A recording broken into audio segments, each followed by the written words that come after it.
Hace exactamente 20 años entré a la prepa.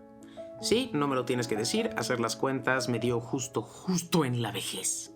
El punto es, estudié la prepa en el TEC de Monterrey y fueron 3 de los años más felices de mi vida. Fui parte de la primera generación del campus Puebla y eso implicó una ceremonia en la que todos los alumnos y maestros metimos algo a una cápsula del tiempo que sería abierta 20 años después. Exactamente, tus cuentas son correctas por estas fechas. El 3 de noviembre fue la ceremonia de apertura y aunque este video no trata de eso, sí es el contexto necesario para lo que pasó después. Resulta ser que durante esa ceremonia, alguien a quien yo no conocía me vio deambular por aquí y por allá. Y días después recibí este mensaje. Para aquellos que quizás no lo sepan, Allan Tucker es un ingeniero de grabación, mezcla y máster con más de 3,500 discos en su inmenso currículum, entre los cuales está el Black Album de Metallica.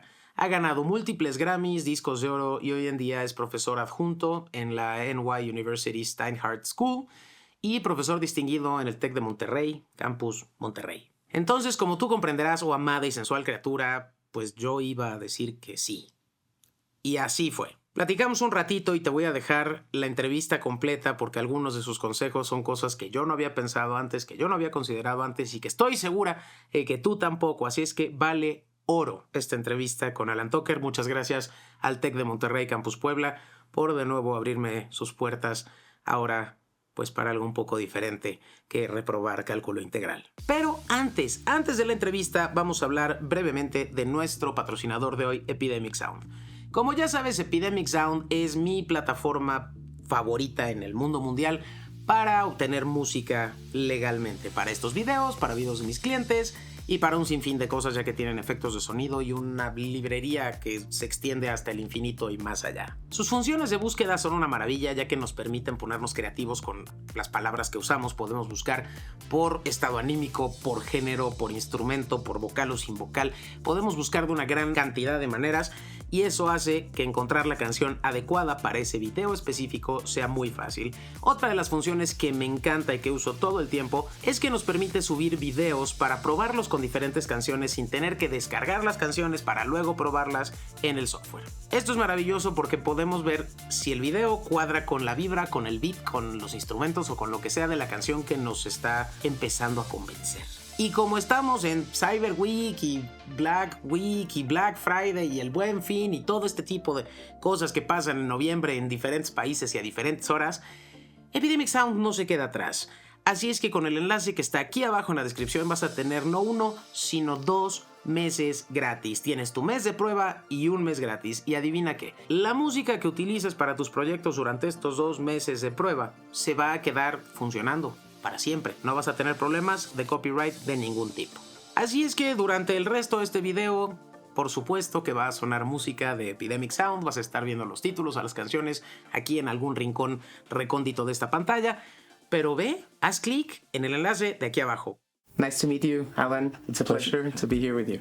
Thank you, Eric. Pleasure. I'm gonna ask you some questions. So let's see if we can help our friends from my YouTube channel to become better mixing and mastering engineers by hearing what you have to say. Okay. Happy to help. What's your creative process when approaching a project? What's the first thing that you standardize or that you go through before starting a project? The most important thing, especially on, I was going to say especially post-production, but it's also true of recording and mixing, is understanding the point. So the very first thing I have to do is that I'm not just receiving a bunch of stuff that I'm supposed to push some buttons and move the sound around, but I have to understand what the emotional point is. What is the song or the set of songs trying to say? That's number one. It all starts with that. There's no formula. If you want a formula, then go use an internet service. But the point, what humans still bring, I think this is a great question because it's on everyone's mind, is that if we understand, and if I don't understand, I ask, but I start by listening, what is this project trying to say? And it's trying to say something, whether it's a bunch of pop-oriented tunes or whether it's a composed jazz ensemble. There's a point to what it's trying to say. So the number one thing is to identify that, and that comes through critical listening.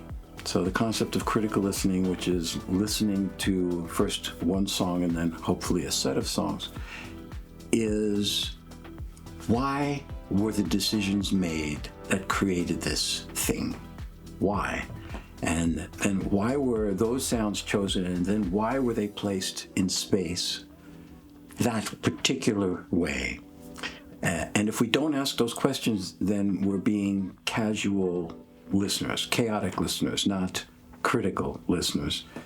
And the art of critical listening is very difficult to teach. It can be learned and it can be understood, which is to say, resisting the temptation to say, I like this, I hate this, or I don't like this, I don't. The lures of like and don't like and all those related words do not exist at the professional level. They're simplified, oversimplified, and they don't mean anything. They don't take into account the purpose of the music. You're just giving a personal reaction. Well, this business isn't about personal, superficial reactions. It's about very personal reactions on a gut level.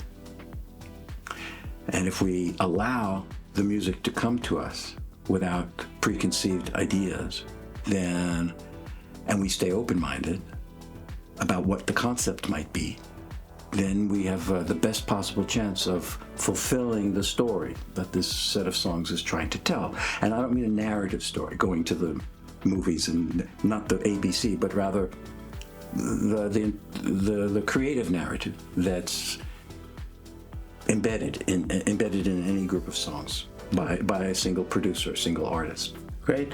So is it safe for me to assume that if you were to, for example, reject a project, it would have nothing to do with the genre of the music or the type of music? It would have something to do maybe with the purpose of that music. Am I right?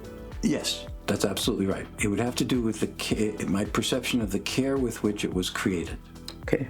And the focus with which it was created. And that would, in brief, do I have a chance at understanding it? If I can understand it, whatever the message and whatever the genre, I might be interested, but it needs to be fundamentally good. Okay. Great. What do you think is the biggest challenge or the hardest thing to achieve for a mixing or mastering engineer? I think in my experience, both as an engineer and as a teacher, which now I've been a professor now for a number of years, the biggest hurdle for producers is to not fall in love with their own music by songs that either are overproduced, underproduced, a 5-minute song that really should be 2 minutes and 12 seconds, feeling like the world needs what they're doing rather than making something that expresses something that's important to them, and understanding that without an audience, there's no purpose in doing any of this. So the single biggest hurdle, if that was the question, is finding the ability to change hats. And the hats in this particular case are, let's say, engineer, producer, audience. And the biggest problem there is remembering that we make music for people to enjoy. Some people say consume. I don't like that phrase, but music consumers. Whether it's, we want someone to pay for it. We want someone, we're not painting pictures to put in the closet. There are artists who do, and they don't care about the world, and God bless them. Then there are artists who hope to sell their work because they have to pay the rent. And I think the biggest hurdle can be not taking into account and being overindulgent and not thinking about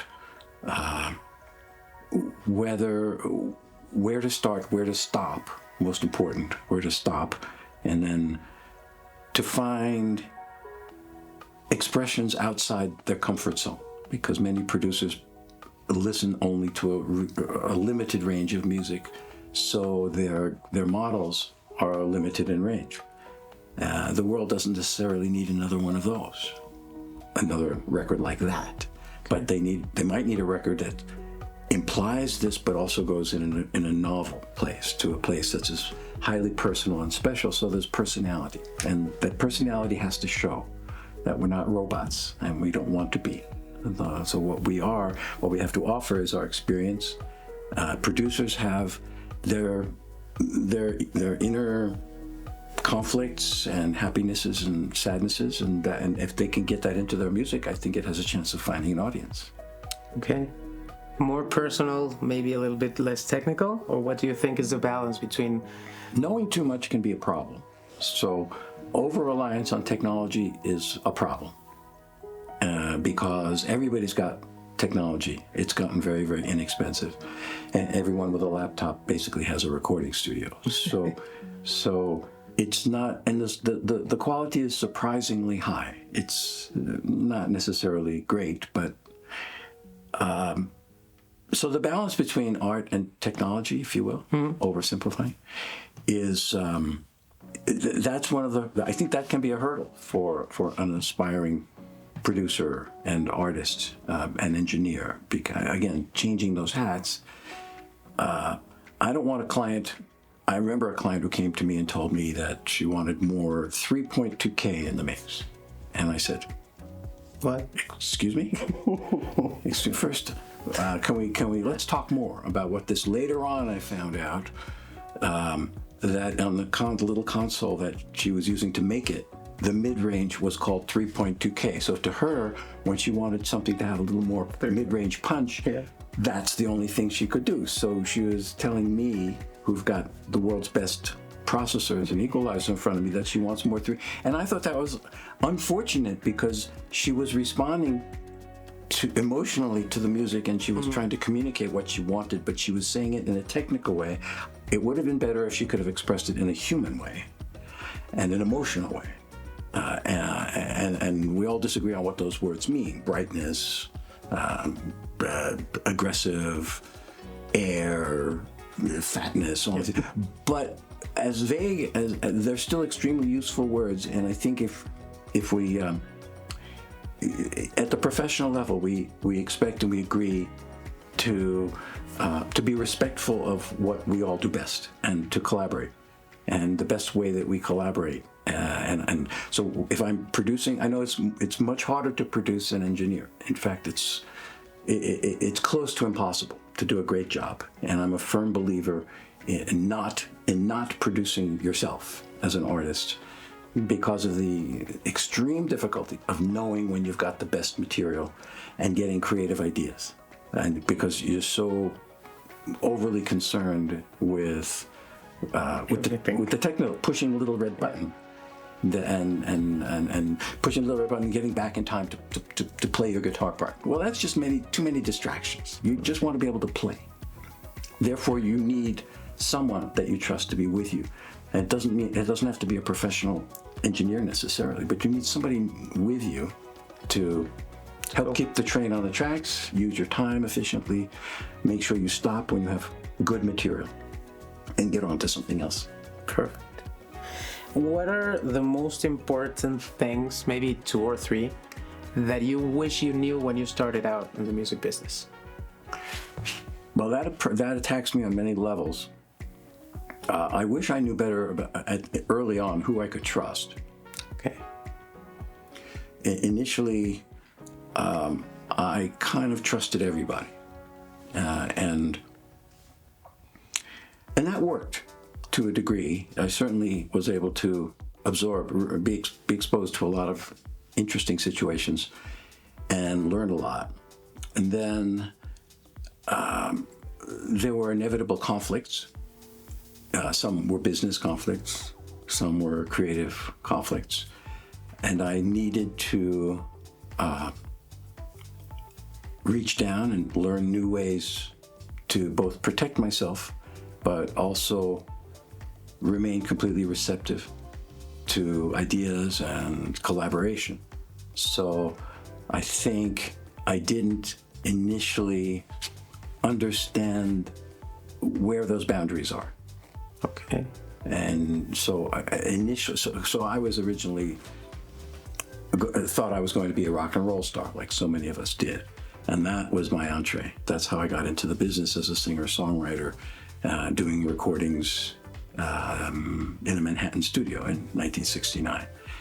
And those recordings, which were pretty bad, I know they were, but it allowed me to see what talent was all about, because I witnessed an engineer who was awful, even though I didn't know how to do engineering. I just knew this person was awful because they weren't helpful or supportive or critical. Everything we did was fine. And I thought, well, it can't work like that because we're not that good. We need a lot of help. Why isn't this person giving us some help? So clearly I don't want to work with that person. So I wish I had known more about that, but I did. You need a lot of luck in this business, luck as well as talent. And I think that the luck part is along the way in the journey to find people that you can not only trust, but you can believe in and rely upon and hear the hard truth from about yourself, about what you're capable of doing, about the kinds of relationships and projects that I'm getting involved in, somebody to help. So I wish I had known about that earlier, but I did find out about it. And so I don't have any regrets about that. So finding people to trust. I think finding people to trust and not, there's a tendency when you're just starting out to essentially sign it all away because you're looking for a break. So you say yes to everything, you sign anything, and you don't worry about losing control over your creative works because you figure, well, right now I just need to get this act going.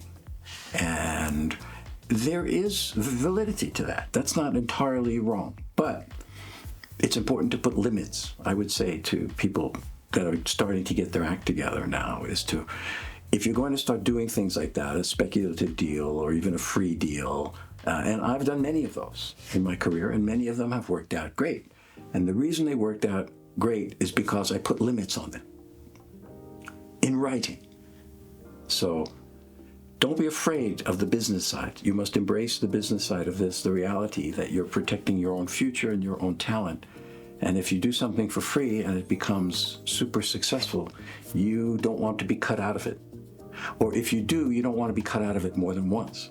Okay. So, and I did not do that in the early days. I believe in saying yes to everything, and I did. And it's a great, it keeps you busy. Yeah.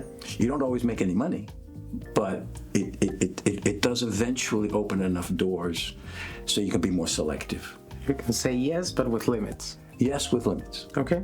Sounds interesting. Not used to it here, especially in this context of Latin America, where we tend to be kind of people pleasers, to not lose a deal, to keep on being in the side of people. We tend to make many mistakes on that regard. So I really appreciate that piece of advice, even for me alone. What advice would you give to young people, much younger than me? I'm talking about 17 to 20-year-olds who maybe are starting to do their stuff at home with their own maybe cheap resources and equipment. What could you tell them about maybe life or about whatever you have within this many years of experience? Well, there's a tough question. It was even hard to say. Yeah, I know. Imagine how hard the answer is. But I'm counting on your experience. I think it's very difficult to remain realistic about your own potential. And we all think, for the right reasons, that we're capable of great success. If you don't think you're capable of great success, you should not be even trying. Let's start there. But if you believe your own myth, you're setting yourself up for a huge disappointment. And we hear stories every once in a while of an artist who is discovered in her basement or her attic, and she's making songs with her brother, and they become unbelievably successful and take over the universe. That doesn't really happen. And so you say, well, and then we laugh. We say, well, look, it really did happen. The truth is that it is astronomically unlikely.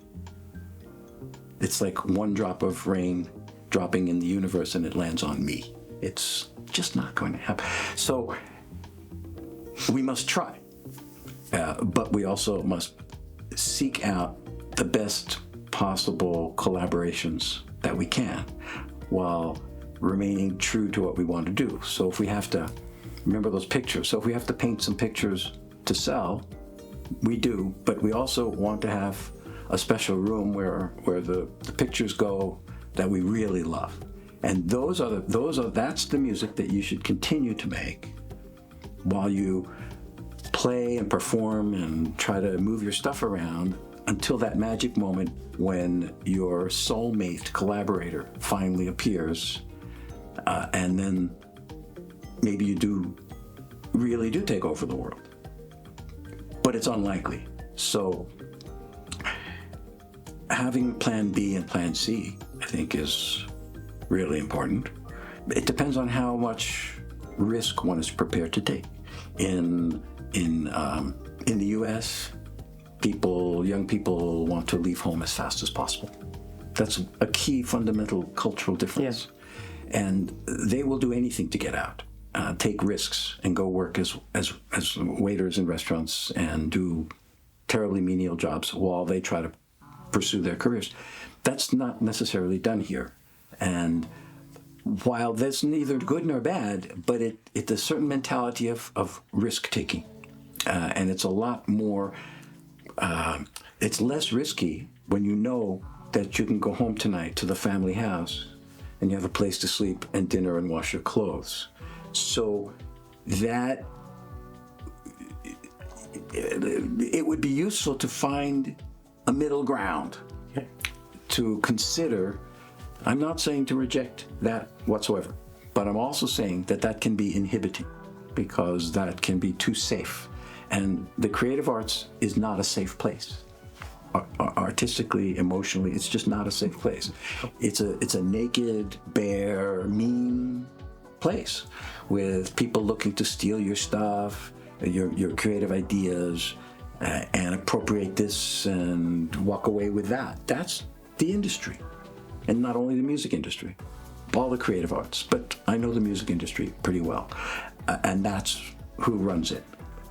And that has nothing to do with the internet and nothing to do with making songs in your house. So that's what. So the think about what managing risk, okay, and finding a way to extend. It's like a little like listening outside your comfort zone. Okay. It's the same. That's also a risk. That's an emotional risk. Because I meet many people in Mexico who, and not just in Mexico, but who say, oh no, I don't like that genre. And I say, that's why you should be spending some time with it, because there are some secrets in those sounds that you want to steal. Yeah. In a good way. You hear a drum effect you've never heard before, a vocal, a guitar sound, a reverb style. And then you put that into your stuff. Don't try to over-genreify everything, and just incorporate and borrow and move it around. But it's about risk-taking. I have really enjoyed listening to you, Allan. I appreciate very much that you took the time to talk a little bit with me. A pleasure. And I hope I can see you again soon. If I'm ever around again, in case Jorge calls me next time you come, I would be glad to spend some time with you. Great. Thank you very much. And I look forward to seeing this thing somewhere. You will. You'll let me know where. Of course, I'll send you the link. All right. That's it. Thank you. It's a wrap. Special thanks to JP. JP. Yo espero que hayas disfrutado muchísimo esta entrevista con Allan Tucker y nos vemos la semana que entra con más de Sessions. Ahí te ves.